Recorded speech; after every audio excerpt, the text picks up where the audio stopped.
Hello everyone, स्वागत है आपका हमारे प्यारे से चैनल बहन्स पढ़ाई में। बहुत दिनों बाद आप लोगों से मुलाकात हुई और आज से हम फाइनली 2023 एंड 24 का सेशन स्टार्ट करने जा रहे हैं और हम इकोनॉमिक्स से स्टार्ट करेंगे। ठीक है, इकोनॉमिक्स में आपकी क्लास 12 की दो बुक्स हैं। सबसे पहले तो आपकी इंडियन इकोनॉमिक डेवलपमेंट और दूसरी आपकी मैक्रो इकोनॉमिक्स है ना।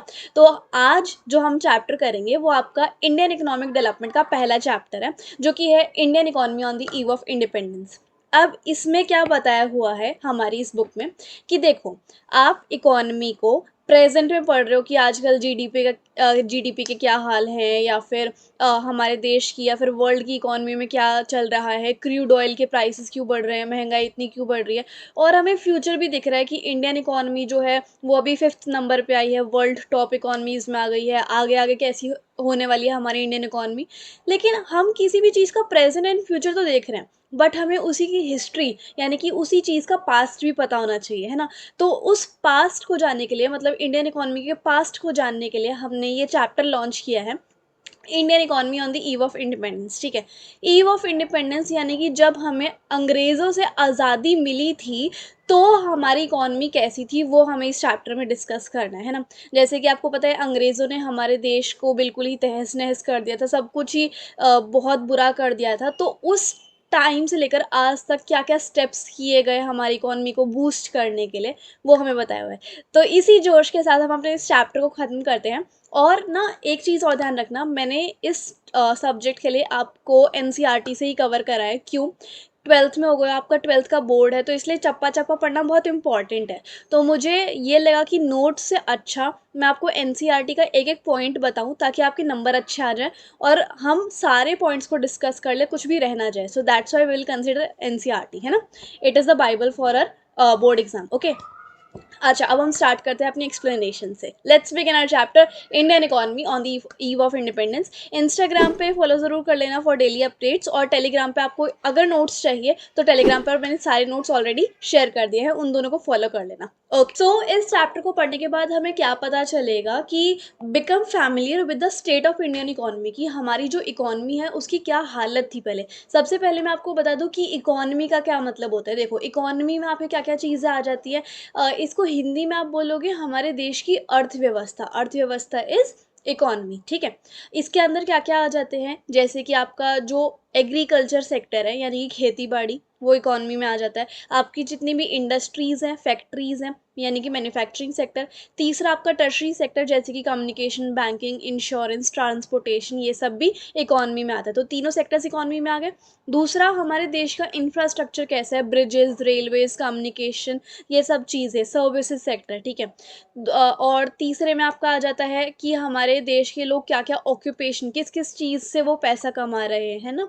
और उसके बाद आप ये भी लगा सकते हो कि इन्फेंट मोर्टेलिटी रेट कैसा है, मतलब 1000 बच्चे जो पैदा हो रहे हैं उनमें से कितने की डेथ हो रही है। लिटरेसी रेट कैसा है, मेल्स एंड फीमेल कितना पढ़ लिख रहे हैं, मेल्स एंड फीमेल्स कितने हैं।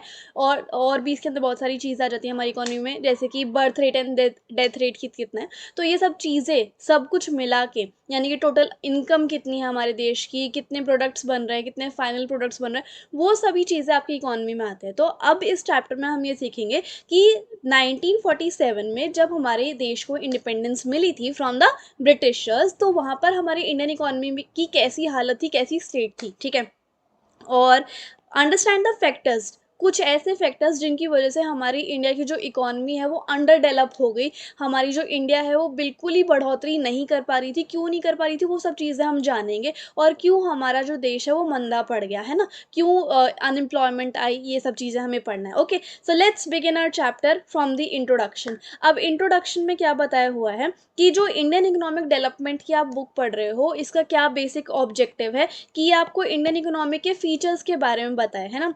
क्या कैसा क्या इसका डेवलपमेंट हो रहा है, कैसा क्या हमारी इकोनॉमी डेवलप कर रही है, उसका कैसा विकास हो रहा है, आज कैसी है हमारी इकोनॉमी और पहले इंडिपेंडेंस के टाइम पे कैसी थी। हमें किसी भी चीज़ का पास्ट ज़रूर जान लेना चाहिए। बेशक हम प्रेजेंट स्टेट में रहते हैं और उसका हम फ्यूचर के बारे में बात करें, बट उसी चीज़ का हमें पास्ट भी पता होना चाहिए। सो दैट्स वाई हम इस चैप्टर को पढ़ रहे हैं, है ना। फर्स्ट हमें इंडियन इकोनॉमी की स्टेट को देख लेना चाहिए जब हमारी कंट्री को इंडिपेंडेंस मिली थी, या फिर जब ब्रिटिशर्स से हमें छुटकारा मिला था, तब हमारी इकोनॉमी कैसी थी, है ना।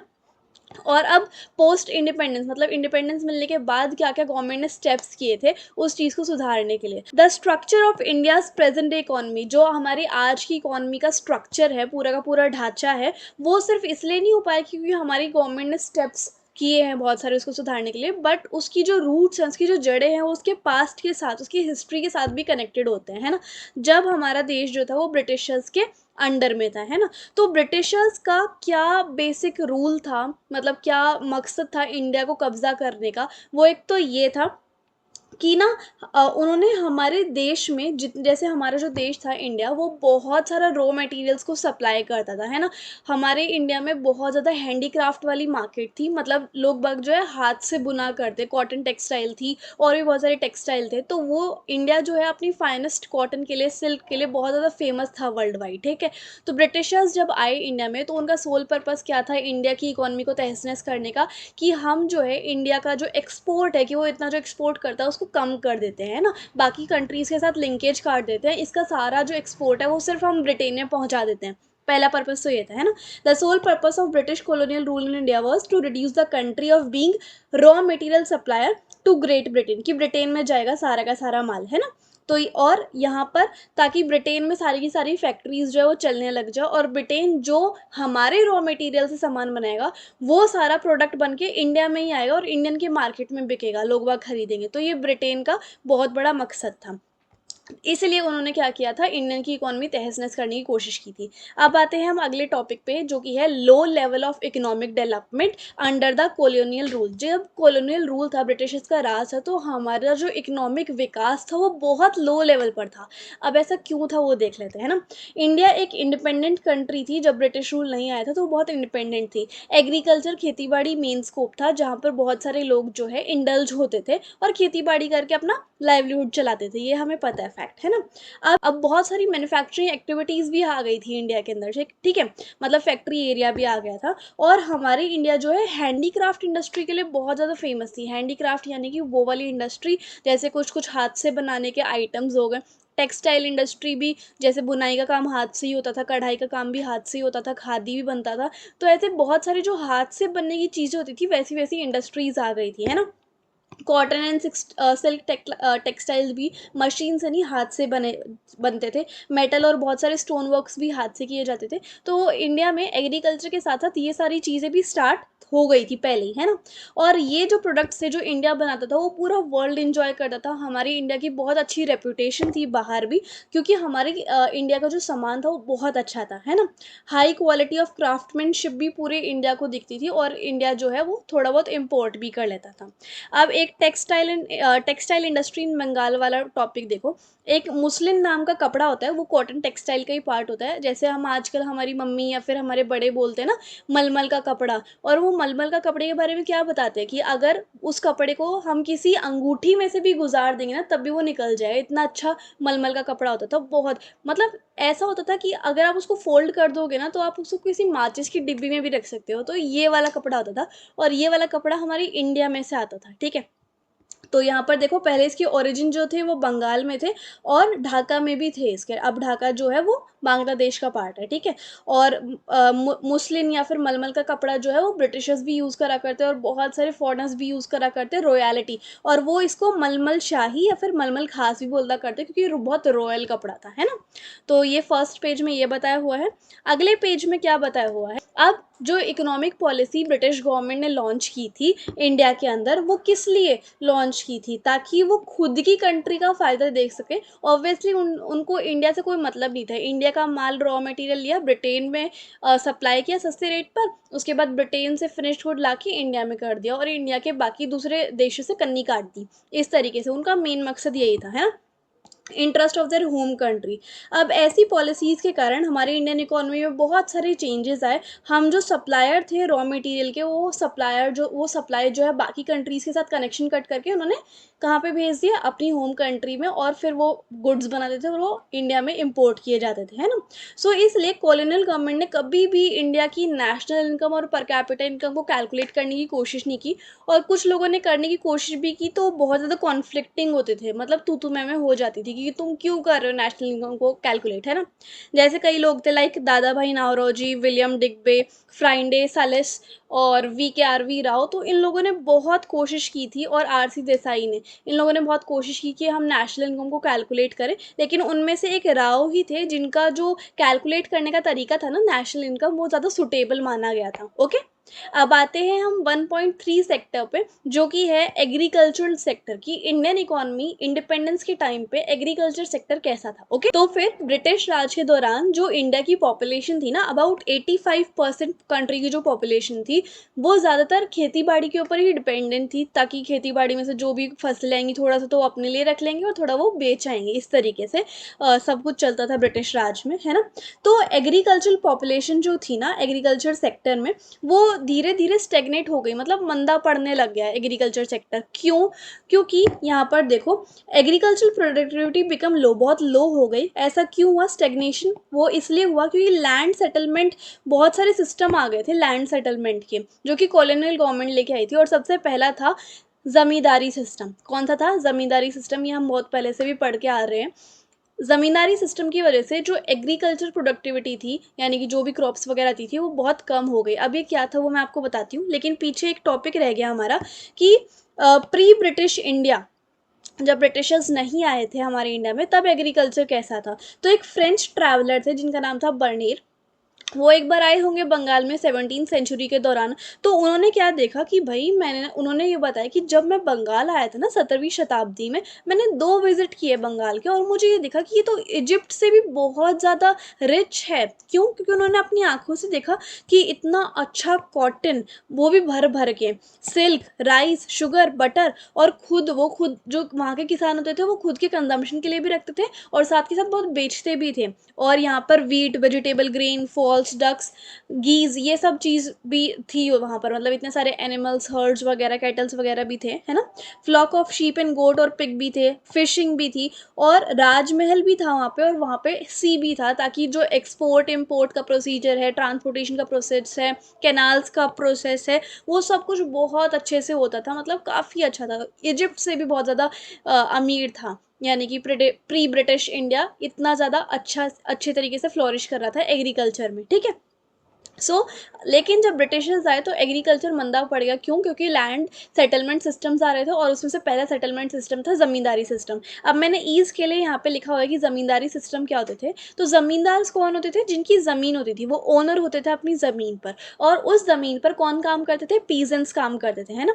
पीजेंट्स काम करते थे, एंड उनको वो क्या करते थे ज़मींदार, कि उन पीजेंट से रेंट लिया करते थे, है ना, रेंट लेते थे, और वो रेंट लेना उन अपना हक समझते थे। सो रेंट जो था वो ज़मींदार इकट्ठा करते थे बहुत सारे फार्मर्स से, और ज़मीन उन्हीं की होती थी, और वो रेंट जो था वो 11 पार्ट में डिवाइड होता था, जिसमें से 10 पार्ट्स जो हैं वो ज़मींदार को, ब्रिटिशर्स को देना पड़ता था, और 1 पार्ट ज़मींदार खुद अपने पास रखता था। तो इसकी वजह से एग्रीकल्चर बहुत ज़्यादा कम होने लग गया, क्योंकि पीजेंट्स या फिर फार्मर्स के अंदर बहुत ज़्यादा स्ट्रेस होने लग गया था, है ना। और ये जो ज़मींदारी सिस्टम है, सबसे पहले बंगाल में इम्प्लीमेंट हुआ था। तो मेन मोटिव जो ज़मींदार का होता था वो क्या होता था कि मुझे तो बस रेंट हड़पना है, किससे? पीजेंट से या फिर फार्मर से, मुझे उनकी कंडीशन देखनी ही नहीं है ना। सो इससे क्या हुआ, बहुत ज़्यादा मिजरी होने लग गई, बहुत सारे फार्मर्स जो है सुसाइड वगैरह करने लग गए, है ना। सो ये सब चीज़ें होती थी। और यहाँ पर अब देखो, डेट जो थी रेंट लेने की वो फिक्स रहती थी, और अगर कोई पीजेंट नहीं दे पाता था रेंट ज़मींदार को, तो वो ज़मींदार जो था अपना आपा खो देता था, और वो बहुत ज़्यादा पीटता वगैरह था, है ना। अब दूसरा, एग्रीकल्चर इसलिए कम होने लग गया था क्योंकि लो लेवल ऑफ टेक्नोलॉजी नहीं थी, इरिगेशन फैसिलिटी भी नहीं थी, फर्टिलाइजर्स भी नहीं थे। इस वजह से भी एग्रीकल्चर का लेवल जो है वो कम होने लग गया था, है ना। और तीसरा एक चीज़ और आई थी उस टाइम पे, फिर जैसे जैसे ब्रिटिशर्स तो मनी माइंडेड थे, तो किसानों ने क्या करना स्टार्ट कर दिया, जो फूड क्रॉप्स होती थी, जिससे वो खुद का गुजारा भी चलाते थे और मार्केट में भी सेल अप करते थे, या फिर ब्रिटिशर्स को भी देते थे। तो उसकी जगह उन्होंने कैश क्रॉप्स सेल करनी स्टार्ट कर दी, या फिर उगानी स्टार्ट कर दी। अब कैश क्रॉप्स कौन सी होती थी? ये कुछ ऐसे प्लांट्स होते थे जो वो इसलिए उगाते थे ताकि वो उसको बेच सके, वो खाने के लिए नहीं होती थी। जैसे आप इंडिगो लगा सकते हो, है ना। अब धीरे धीरे एग्रीकल्चर का कमर्शलाइजेशन हो रहा था, मतलब एग्रीकल्चर से पैसा कमाया जा रहा था, सेल्फ कंजप्शन के लिए नहीं था। ओके ओके, नेक्स्ट देख लेते हैं। इससे क्या हुआ, जैसे मान लो फार्मर्स ने कैश क्रॉप उगाना स्टार्ट कर दिया, तब भी उनकी इकोनॉमिक कंडीशन में इतना कुछ खास इंप्रूवमेंट नहीं हो पाया। उन्होंने फूड क्रॉप्स उगानी छोड़ दी और अब वो कैश क्रॉप्स पे आ गए थे। और ब्रिटिश इंडस्ट्रीज जो थी वो ही उसको यूज करती थी, जैसे इंडिगो वगैरह हो गया है ना। अब क्या हुआ, कुछ प्रोग्रेस हुआ, इरिगेशन में हुआ। इंडियन एग्रीकल्चर जो था, अब उसमें बहुत ज़्यादा पैसा मांग रही था इंडियन एग्रीकल्चर, जैसे कि फ्लड कंट्रोल, ड्रेनेज और सॉइल की जो क्वालिटी थी वो भी बहुत ज़्यादा बेकार होने लग गई थी। क्रॉपिंग पैटर्न जो था वो फूड क्रॉप से कमर्शलाइज क्रॉप पे आ गया था, है ना। और साथ के साथ जितने भी टीनेंट्स थे, मतलब जो farmers, small farmers, share croppers होते थे, उनके पास इतने साधन नहीं होते थे, ना ही इतनी टेक्नोलॉजी होती थी ताकि वो एग्रीकल्चर में इन्वेस्ट कर सकें। तो that's why agriculture sector at the time of independence of India बहुत ज़्यादा बेकार होता जा रहा था, लो प्रोडक्टिविटी हो रही थी। और मैंने आपको बॉक्स में ये भी बताया कि जब प्री ब्रिटिश टाइम था, जब ब्रिटिशर्स नहीं आए थे, तो एग्रीकल्चर बहुत बूम था, तभी तो इंडिया की बहुत सारी पॉपुलेशन, मतलब ऑब्वियसली बहुत ज़्यादा पॉपुलेशन जो है वो इसी में इंडल्ज थी। ओके, अब एग्रीकल्चर सेक्टर हो गया। अब आते हैं हम इंडस्ट्रियल सेक्टर पे। इंडस्ट्रियल सेक्टर ने भी इतना कुछ खास झंडे नहीं गाड़े थे, मतलब जब ब्रिटिश राज था। इंडस्ट्रियल सेक्टर भी ऐसा ही था जैसा एग्रीकल्चर सेक्टर है ना। प्राइमरी मोटिव क्या था ब्रिटिशर्स का, उन्होंने क्यों इंडस्ट्रीज पे इतना ध्यान क्यों नहीं दिया था? उनके दो मकसद थे। क्या मकसद थे? पहला इंटेंशन तो ये था कि इंडिया का जो स्टेटस है, इंडिया का जो वर्ल्ड क्लास स्टेटस पूरी दुनिया में सेटअप हो रखा है कि हम ही बहुत ज़्यादा अच्छा क्वालिटी का रो प्रोडक्ट आपको भेजते हैं, वो उनकी रेपुटेशन कम करना चाहते थे इंडियंस की। कौन? ब्रिटिशर्स, ठीक है। तो वो इंडिया की रेपुटेशन को रिड्यूस करना चाहते थे। Mayor exporter of important raw material for upcoming modern industry in Britain, वो क्या करना चाहते थे कि जो भी इंडिया, मान लिया कि इंडिया बहुत अच्छा रॉ मटेरियल भेजता है पूरे वर्ल्ड में, लेकिन अब वो पूरे वर्ल्ड की जगह सिर्फ ब्रिटेन में भेजेगा, ऐसी उन्होंने पॉलिसी सेटअप कर दी थी, है ना।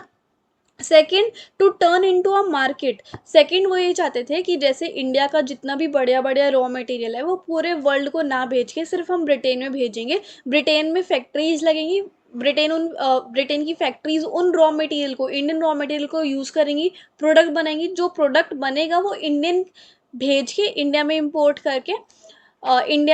करके और फिर इंडियंस जो है उस फिनिश प्रोडक्ट को सेल करेंगे अपने मार्केट में, ताकि ब्रिटेन का ही फ़ायदा हो जाए और इंडिया का कुछ भी फ़ायदा ना हो, ठीक है। तो इस वजह से जो ब्रिटिशर्स थे उन्होंने इंडस्ट्रियल सेक्टर में इतना कुछ खास इन्वेस्ट नहीं किया था, ठीक है। इंडिया में वो सिर्फ अपना अपना फ़ायदा देखते थे। अब क्या हुआ, धीरे धीरे इंडिया की जो हैंडीक्राफ्ट इंडस्ट्री थी, मतलब जो हाथ से काम करते थे, प्रोडक्ट बनाते थे, वो धीरे धीरे रिड्यूस होती चली गई थी। और इंडिया में जो है वो बेरोज़गारी की प्रॉब्लम आने लग गई थी, है ना। मॉडर्न इंडस्ट्री जो हो रही थी, मॉडर्न टाइप की इंडस्ट्रीज आती जा रही थी ब्रिटिशर्स की वजह से इंडिया में, उसकी धीरे धीरे रूट स्टार्ट हो गई थी। लेकिन उसकी ना प्रोग्रेस बहुत कम थी, धीरे धीरे कुछ ना कुछ चेंजेस आते जा रहे थे। अब दिस डेवलपमेंट वॉज कन्फाइंड। अब धीरे धीरे जो डेवलपमेंट हुई उसकी वजह से कुछ ना कुछ कॉटन मिल सेटअप हुए थे और जूट टेक्सटाइल मिल, ये सब सेटअप हुए थे। कॉटन टेक्सटाइल मिल्स जो थी उसके ऊपर पूरा का पूरा अधिकार और पूरा का पूरा दबाव जो था इंडियंस का था। और कॉटन टेक्सटाइल जो थी वो वेस्टर्न पार्ट ऑफ कंट्री में लोकेटेड थी, मतलब कि गुजरात, राजस्थान साइड में, है ना। और महाराष्ट्र वगैरह के साइड में, नेमली महाराष्ट्र एंड गुजरात। और जो जूट मिल्स थी उसके ऊपर फॉरेनर्स का राज था। अब ये जूट मिल्स तो थी हुगली रिवर के पास, यानी कि बंगाल में। फिर धीरे धीरे कॉटन, जूट की टेक्सटाइल्स के साथ साथ आयरन एंड स्टील इंडस्ट्रीज भी आई 20th सेंचुरी में। फिर Tata iron and steel company बनी, टिस्को, 1907 में, है ना। और भी इंडस्ट्री जैसे शुगर, सीमेंट, पेपर, ये सब आई सेकेंड वर्ल्ड वॉर के बाद। और कोई कोई ही ऐसी कंपनी होती थी जो कि कैपिटल गुड इंडस्ट्री होती थी। कैपिटल गुड इंडस्ट्री कौन सी होती है? जो कि मशीन टूल्स बना सके, मशीन। अब भाई इंडस्ट्री आ रही हो, उन इंडस्ट्रीज़ में क्या चाहिए? मशीन्स ही तो चाहिए होंगी ना, फैक्ट्रीज़ में तो मशीन्स चाहिए। अब वो मशीन कौन बनाएगा? Capital good industry. But India में कोई कैपिटल गुड इंडस्ट्री नहीं थी, ठीक है। तो ये सब चीज़ें बताई हुई हैं इंडस्ट्रियल सेक्टर में। और ये जो हमारी ट्रेडिशनल हैंडीक्राफ्ट इंडस्ट्री जो कि बहुत डिक्लाइन हो गई थी, अब उसका कोई सब्स्टिट्यूट नहीं था, उसकी जगह कोई और इंडस्ट्री नहीं आ रही थी। और जितनी भी ये नई नई इंडस्ट्रीज़ आ रही थी, इसमें देश की जो जीडीपी है, ग्रॉस डोमेस्टिक प्रोडक्ट या फिर ग्रॉस वैल्यू एडेड, उसमें हार्डली कोई कंट्रीब्यूशन नहीं हो रहा था, है ना, बढ़ भी नहीं रही थी, बहुत स्मॉल था। और ड्रॉबैक क्या था नई नई इंडस्ट्रियल सेक्टर का, वो ये था कि वो पब्लिक को इतना कुछ खास पहुंचा नहीं पा रहे थे, सर्व नहीं कर पा रहे थे, है ना। वो सिर्फ थोड़ा बहुत railways, power generation and communication पे ध्यान दे पा रहे थे और किसी भी चीज़ पे नहीं। ओके, अच्छा, ये था एग्रीकल्चर सेक्टर समझ में आ गया। इंडस्ट्रियल सेक्टर भी समझ में आ गया कि ब्रिटिश टाइम पे क्या क्या इंडस्ट्रीज़ नई नई आई, जीडीपी में वो कंट्रीब्यूट नहीं कर पाई, कौन कौन सी इंडस्ट्री आई, हैंडीक्राफ्ट दबती चली गई, इस तरीके से। और ब्रिटिशर्स का मेन मोटिव था कि अपना अपना फ़ायदा करना, ब्रिटेन का फ़ायदा करना और इंडिया का जो मार्केट है उसको नीचे कर देना, ये सब था। अब फॉरेन ट्रेड पढ़ेंगे। फॉरेन ट्रेड का क्या मतलब होता है? ट्रेडिंग मतलब खरीदना और बेचना, और फॉरेन ट्रेड मतलब कि इंडिया जो है अपना सामान दूसरे कंट्रीज को भेजता है, मतलब बेचता है, ठीक है। तो इंडिया जो है वो हमेशा से ही ना, मतलब बहुत ज़्यादा ट्रेडिंग करता आ रहा है, अपने फाइनेस्ट प्रोडक्ट जो है वो पूरे देश, पूरे ग्लोब पर वो भेजता आ रहा है ना। लेकिन जैसे ही ये कमबख्त ब्रिटिशर्स आए हमारे देश में, तो उन्होंने बहुत सारे टेरिफ बैरियर्स लगा दिए कि अगर कुछ इंपोर्ट होगा या फिर एक्सपोर्ट होगा तो उसके लिए ये नियम आपको फॉलो करने पड़ेंगे। इंडिया में कुछ सामान आ रहा है तो उस पर इतना टैक्स लगेगा, इंडिया से कुछ जा रहा है ब्रिटेन में जाएगा तो सस्ते में जाएगा। ये सब पॉलिसीज़ ब्रिटिशर्स ने इम्प्लीमेंट कर दी, टैरिफ बैरियर्स लगा दिए फॉरेन ट्रेड पे इंडिया के। टैरिफ के साथ साथ ना उन्होंने ट्रेड के ऊपर भी रेस्ट्रिक्शन लगा दी थी कि तो इंडिया में कितना ट्रेडिंग होगा, मतलब कितना बेचना और ख़रीदना होगा, कितना प्रोडक्शन होगा, कितना कोई भी प्रोडक्ट बनेगा, और कितना ये सब चीज़ें उन्होंने रिस्ट्रिक्शंस लगा दी थी, है ना। तो इसकी वजह से इंडिया का जो फॉरेन ट्रेड है वो पूरा तहस नहस हो गया था, ठीक है। इंडिया का जो फॉरेन ट्रेड है उसका कॉम्पोजिशन, उसका स्ट्रक्चर ही बिगड़ गया था। कंसिक्वेंटली इंडिया जो है बिकेम एन एक्सपोर्टर, वो सिर्फ एक्सपोर्टर बन गया था कुछ ही चीज़ों का, जैसे कि रॉ सिल्क, कॉटन, वूल, शुगर, इंडिगो, जूट, ठीक है। किसको? सिर्फ ब्रिटेन को। और वो इम्पोर्टर बन गया था कि जो ब्रिटेन से प्रोडक्ट बन बन के आ रहे हैं वो उस चीज़ का इम्पोर्टर बन गया था। ओके, अब क्या हुआ? जैसे कि importer of finished consumer good like cotton, silk, woollen clothes and capital goods, है ना।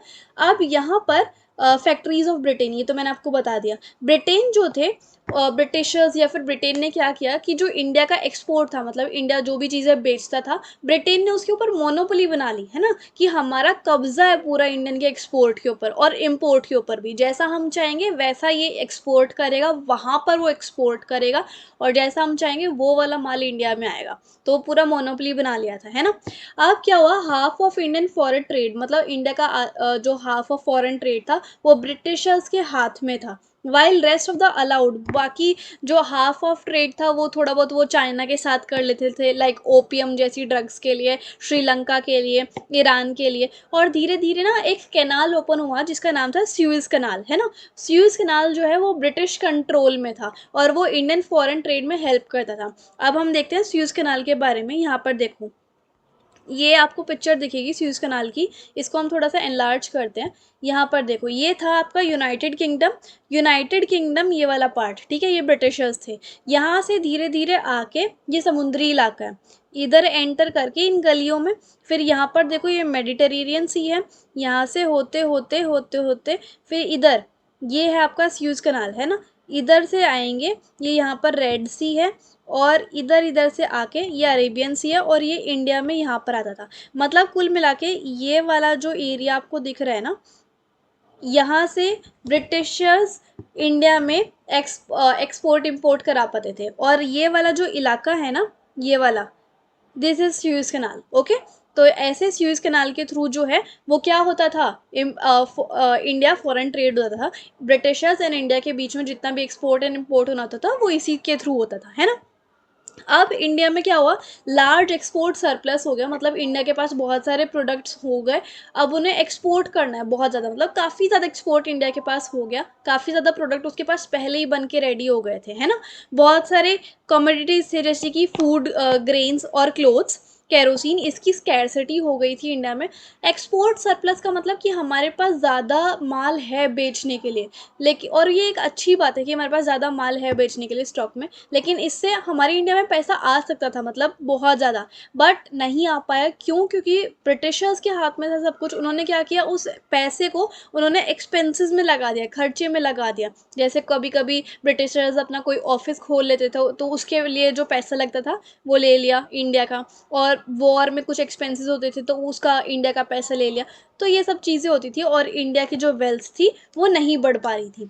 अब हम बात करेंगे डेमोग्राफिक कंडीशन के बारे में। नाउ द डेमोग्राफिक कंडीशन, अब इसमें क्या था कि इंडिया की पॉपुलेशन कैसी क्या है, बढ़ रही है, घट रही है, कितने मेल्स हैं, कितनी फीमेल्स हैं, वो कितने पढ़े लिखे हैं, जो बच्चे पैदा हो रहे हैं वो उनका हेल्थ केयर कैसा चल रहा है, मतलब 1000 बच्चों में से कितने की डेथ हो रही है, इस तरीके से वो सब चीज़ें डेमोग्राफिक कंडीशन में आती हैं। ठीक है, तो जानते हैं कि ब्रिटिशर्स जब थे तब कैसा क्या हुआ था। सो यहाँ पर देखो, तो ब्रिटिश इंडिया के टाइम पे जो इंडिया की पॉपुलेशन थी, तो तब सेंसस कराया गया था। सेंसस आपको पता है हर 10 साल में होता है, पूरे इंडिया का सर्वे, है ना। तो यहाँ पर पहला सर्वे जो था वो 1891 में हुआ था, और उससे हमें बहुत सारी चीज़ें देखने को मिली थी। जैसे कि यहाँ पर देखो, 1921 से पहले जो था वो इंडिया का पहला डेमोग्राफिक ट्रांजिशन था। डेमोग्राफिक ट्रांजिशन मतलब कि बर्थ रेट और डेथ रेट, 1921 से पहले पहला ट्रांजिशन था। ट्रांजिशन मतलब बदलाव, ओके। सेकंड स्टेज जो था वो बदलाव का, यानी कि ट्रांजिशन का, वो 1921 के बाद स्टार्ट हुआ था। यानी कि 1921 के बाद हमें पॉपुलेशन में थोड़ा सा देखने को मिला था कि क्या क्या चेंजेस है ना। सो हाउएवर, उस टाइम पे यानी कि 1921 के बाद टोटल पॉपुलेशन जो थी इंडिया की, वो ना तो ज़्यादा हाई तरीके से ग्रो हो रही थी, ना ज़्यादा कम हो रही थी, है ना। Neither the total population of India nor the rate of population growth, वो बहुत ज़्यादा नहीं था, ओके। अच्छा, ग्रो मतलब बर्थ रेट जो था वो ज़्यादा हाई नहीं था उस टाइम पे। लिटरेसी लेवल जो था वो, मतलब पढ़ाई लिखाई भी बहुत कम थी, 16% से भी कम थी। फीमेल लिटरेसी तो बिल्कुल ही नहीं थी, 7% से भी कम थी, है ना। पब्लिक हेल्थ केयर फैसिलिटीज़ जो थी वो बिल्कुल नहीं थी, और अगर कहीं पे भी होंगी तो उसमें बहुत खर्चा पानी था, मतलब मांगा हुआ था, वो बिल्कुल भी अच्छी हालत में नहीं थे। ठीक है, और वाटर और एयरबोर्न डिसीजेज जो थी वो बहुत ज़्यादा बढ़ रही थी। अच्छा, अब और आगे देखो, इन्फेंट मोर्टिलिटी रेट की, मतलब 1000 बच्चों में से, या जो 1000 बच्चे पैदा हो रहे हैं उनमें से कितनों की डेथ हो रही है। तो यहाँ पर पहले क्या था, 1000 बच्चों में से 218 की डेथ हो रही है, और आज के टाइम पे देखिए तो सिर्फ 33 पर 1000 की डेथ हो रही है। लाइफ एक्सपेक्टेंसी जो थी उस टाइम पे 32 ईयर्स थी, और आज जो है वो 69 ईयर्स है। तो ये सब डेमोग्राफिक जो था वो कंडीशंस थी at the time of British India. ठीक है, डेमोग्राफिक कंडीशन हो गई हमारी। अब हम आते हैं ऑक्यूपेशनल स्ट्रक्चर पे। तो ऑक्यूपेशनल स्ट्रक्चर की, जो लोग थे इंडिया के, वो किस किस काम में इंडल्ज होते थे, कैसे कैसे पैसा कमाते थे। तो जैसे कि आपको पता है, जब कॉलोनियल पीरियड था, यानी कि जब ब्रिटिशर्स आए थे, तब उन्होंने, मतलब बहुत सारे लोग जो थे वो एग्रीकल्चर सेक्टर पे डिपेंड होते थे अपना खर्चा चलाने के लिए, है ना। Largest share of work force जो था वो हाई था, है ना, मतलब बहुत ज़्यादा लोग, यानी कि 70 to 75% जो थे वो एग्रीकल्चर सेक्टर में ही थे। और जो मैन्युफैक्चरिंग, यानी कि सेकेंडरी और सर्विस सेक्टर, यानी कि टर्शरी सेक्टर, उसमें सिर्फ 10%, मतलब 10% तो इंडस्ट्रीज़ वाले सेक्टर में, मैन्युफैक्चरिंग सेक्टर में, और सर्विस सेक्टर में 15 to 20% थे। ठीक है, अब जो मद्रास का पार्ट था पहले के टाइम पे, यानी कि आज के टाइम में अगर मैं बोलूँ तो तमिलनाडु, आंध्र प्रदेश, केरला और कर्नाटका, यहाँ पर कुछ अलग चीज़ें हुई। यानी कि बॉम्बे और बंगाल में भी अगर हम देखें तो एग्रीकल्चर सेक्टर पे जो डिपेंडेंस थी ना वो कम होने लग गई थी। क्यों? क्योंकि सर्विस सेक्टर आने लग गया था और मैन्युफैक्चरिंग सेक्टर आने लग गया। इस वजह से ये जो एरिया थे, जैसे कि तमिलनाडु, आंध्र प्रदेश, केरला और कर्नाटका, यहाँ पर भी, और बॉम्बे और बंगाल में भी जो एग्रीकल्चर सेक्टर पे लोग डिपेंडेंट थे वहाँ से कम हो गए थे, और अब ज़्यादातर लोग जो है वो मैन्युफैक्चरिंग और सर्विस सेक्टर की तरफ जा रहे थे, है ना। तो ये सब चीज़ें देखने को हो गई, और at the same time Odisha, Rajasthan और पंजाब में भी यही सब देखने को हमें मिल गया था। अब हम आते हैं इंफ्रास्ट्रक्चर पे, है ना। ये थोड़ा सा पॉजिटिव है, मतलब ब्रिटिशर्स को लेके। तो कॉलोनियल रिजाइम जब था तो इंफ्रास्ट्रक्चर में जैसे कि आपके आते हैं रेलवेज, पोर्ट्स, यानी कि जो समुद्री तट होते हैं, वाटर ट्रांसपोर्ट, पोस्ट यानी कि जो डाक खाने वगैरह होते हैं, और टेलीग्राफ, ये सब चीज़ें डेवलप होते हैं। लेकिन ऐसा ब्रिटिशर्स ने इंडिया पे दया खा के नहीं किया था, ये भी अपने ही पर्पज़ के लिए किया था ब्रिटिशर्स ने, है ना? क्या हुआ था, जब ब्रिटिशर्स नहीं आए थे इंडिया में, तो इंडिया की जो रोड की कंडीशन थी वो इतनी अच्छी नहीं थी, और ब्रिटिशर्स हर चीज़ टिप टॉप चाहते थे कि अगर हमें इंडिया से कुछ चाहिए ना, तो हमें इंडिया का ये जो ट्रांसपोर्टेशन सिस्टम है, या फिर रोड का सिस्टम है, या फिर रेलवे सेटअप का सिस्टम है, ये अच्छा करना पड़ेगा। तो इसलिए उन्होंने रोड बनवाने स्टार्ट कर दिए थे। रोड बनवाएँगे तो उसके ऊपर वो रेलवे सेटअप करेंगे, है ना? तो रोड जो पहले बने हुए थे, उस पे इंडिया जो था वो आर्मी के लिए वो यूज़ होते थे, रॉ मटेरियल्स को सप्लाई करने में यूज़ होते थे, नियरेस्ट रेलवे स्टेशन तक सामान पहुँचाने पे, या फिर पोर्ट पे सामान पहुँचाने के लिए रोड बनाए हुए थे इंडिया में। बट जब बारिश वगैरह आती थी, तो वो फिर सारे रोड्स वगैरह जो टूट जाते थे, तो इसलिए, और जो लोग रोड के पास रहते थे वो नेचुरल कैलेमिटीज़ और फेमाइन से सफ़र करते थे। तो इसलिए ब्रिटिशर्स ने सबसे पहले इंडिया के रोड की कंडीशन ठीक की, और 1950 में ब्रिटिशर्स ने इंडिया में रेलवेज़ को इंट्रोड्यूस किया था, जो कि बहुत इंपॉर्टेंट कंट्रीब्यूशन आज तक माना जाता है। तो ये कुछ पॉजिटिव इफ़ेक्ट आप ब्रिटिशर्स का लगा सकते हो। तो रेलवेज़ ने इंडियन इकोनॉमी का स्ट्रक्चर बदल दिया 2 तरीके से। कैसा? पहला तो एक तो लोग जो है वो लॉन्ग डिस्टेंस पे ट्रैवल कर सकते थे, और ज्योग्राफिकल एंड कल्चरल बैरियर को उन्होंने ब्रेक कर दिया था। और साथ ही साथ इंडियन एग्रीकल्चर का कमर्शियलाइज़ेशन हो गया था। कैश क्रॉप से फूड क्रॉप से वो कैश क्रॉप पे आ गए थे, तो उन कैश क्रॉप्स को अब एक्सपोर्ट भी तो करना है ना, तो इसलिए इंडियन रेलवेज़ का काम जो है वो बहुत ज़्यादा हो गया था, जिसकी वजह से विलेज की जो सेल्फ सफिशिएंसी थी, कि वो जो पहले थोड़ा बहुत अनाज उगाते थे वो अपने लिए रख लेते थे, वो जो है डिस्टर्ब हो गई थी, है ना? अब क्योंकि वो शिफ्ट हो गए थे कैश क्रॉप पे। अब इंडियन के एक्सपोर्ट की जो वॉल्यूम थी वो तो ऑब्वियसली बढ़ गई थी, क्योंकि कमर्शियलाइज़ेशन हो गया था एग्रीकल्चर का। लेकिन इंडियन पीपल को इतना ज़्यादा कुछ बेनिफिट हुआ नहीं, वो सारा बेनिफिट कौन लेके जाते थे? ब्रिटिशर्स लेके जाते थे ऑब्वियसली, है ना? अब आगे देखो, ये देखो यहाँ पर आपको दिख रहा होगा कि उस टाइम पे रेलवेज़ जो थी वो कैसी थी, ठीक है? अब यहाँ पर रोड्स एंड रेलवेज़ की डेवलपमेंट तो हो ही रही थी, साथ ही साथ ब्रिटिशर्स ने कुछ इनलैंड ट्रेड को प्रमोट किया, सी लेन्स को भी प्रमोट किया। इनलैंड ट्रेड जो था वो कभी-कभी अनइकोनॉमिकल भी साबित हो जाता था, जैसे कि ओडिशा कोस्ट पे या फिर कोस्ट कैनाल पे। क्यों? क्योंकि वहाँ पर जो था, it failed to compete with railways, क्योंकि उन्होंने जो ओडिशा में और ये कोस्ट कैनाल पे जितने भी इनलैंड सेटअप किया था, इनलैंड वाटरवे सेटअप किए थे, वो इतना बेटर नहीं था रेलवे से, इस तरीके से आप कह सकते हो। अब ये जो एक्सपेंसिव सिस्टम का इंट्रोडक्शन है, जैसे कि इलेक्ट्रिक टेलीग्राफ भी लेके आए ब्रिटिशर्स इंडिया में, तो वो भी इतना कुछ खास निकला नहीं। मेंटेनिंग लॉ एंड ऑर्डर के लिए पोस्टल सर्विस भी आई थी, वो ज़्यादा अच्छी रही थी पब्लिक के लिए, है ना? तो ये सब चीज़ें बताई हुई हैं। ओके, और इसके अंदर यही चीज़ थी। ये देखो, ये टाटा एयरलाइंस की भी फ़ोटो दिखाई हुई है इन्होंने यहाँ पे। टाटा एयरलाइंस जो है वो 1932 में सेटअप हुई थी, ओके। अच्छा, कंक्लूजन क्या निकलता है कि एग्रीकल्चर जो सेक्टर था वो तो बहुत लो प्रोडक्टिविटी पे आ गया था। क्यों? ज़मींदारी सिस्टम की वजह से, लेस इरिगेशन फैसिलिटीज़ की वजह से, और फर्टिलाइज़र्स नहीं थे, ठीक है? ये सब चीज़ें थी, सैलिनिटी बहुत थी सॉइल के अंदर, सॉइल की क्वालिटी अच्छी नहीं थी, और इंडस्ट्रियल सेक्टर भी क्राई कर रहा था, क्योंकि बहुत ज़्यादा काम करने की ज़रूरत थी इंडस्ट्रियल सेक्टर पे, है ना? इन्वेस्टमेंट चाहिए थी उसको बहुत ज़्यादा। फॉरेन ट्रेड भी उन्होंने हमसे छीन ली थी ब्रिटिशर्स ने, है ना? फॉरेन ट्रेड सिर्फ वो अपनी कंट्री का ही फ़ायदा सोचते थे। इंफ्रास्ट्रक्चर फैसिलिटीज़ को भी बहुत ज़्यादा अपग्रेडेशन की ज़रूरत थी, एक्सपेंशन की बहुत ज़्यादा ज़रूरत थी, है ना? तो ये सब टाइप था, ये सब चीज़ें थी इंडिया की इकोनॉमी में जब उसे इंडिपेंडेंस मिली थी, और जब वो कॉलोनियल राज में थी, ओके? तो ये सब चीज़ें हमें बता रखी है, ये चीज़ें हमें बहुत अच्छे तरीके से आनी चाहिए, क्योंकि अगर हम इकोनॉमिक्स को पढ़ रहे हैं ना, उसकी हिस्ट्री जानना बहुत ज़्यादा इंपॉर्टेंट है ना? सो इसी के साथ-साथ हमने पूरा चैप्टर कवर कर लिया है, वो भी एनसीईआरटी की एक-एक इम्पॉर्टेंट लाइन पढ़ के, और साथ ही साथ हमने बॉक्सेस भी पढ़ लिए हैं, ओके।